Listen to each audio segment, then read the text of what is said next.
अरे यार तेरा उरा फुलान यहाँ यार लागत है कि यार लह जाए यार गर्म हो जाए तनी जे वो यार पूरा एकदम यार ये तो भरा है लागत की कमाई धमाई हो जाए अब की यार लागत है यार। हाँ भैया आपकी यार हम सोचे यार जाए यार खेतवा तो घूमे आई 2-4 यार देखे आई तबे तो यार कुछ जुगाड़ बने नहीं तो कहाँ से बने सार यार बहुत यार नोट वोट गिनता तू आजकल भाई साहब। का करी यार जब खेते मेड़े घूमत है तबे तो नोट वोट गिनबे यार लॉकडाउन में सारे के यार क्यों कमाई धमाई राबा नहीं यार तुम्हारा सारे का दो बिल्डिंग बनवाई डाया यार का करी कहाँ से आवा यार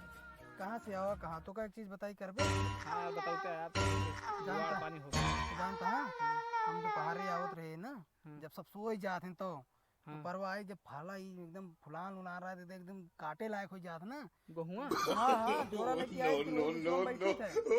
खुरपी से पूरा भगवा जब भर जाता ना लगा बेच आई तू ये बतावा हमारे खेत के पेड़ तुम तोड़ रहे हैं जो हमारे गेहूं नुकसान भराने का तुम कर रहे हैं ना पता ना तुम कर रहे हैं भाग चल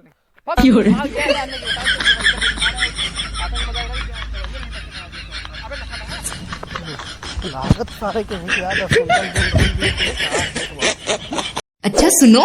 सब्सक्राइब करने के बाद ना घंटी बजा देना।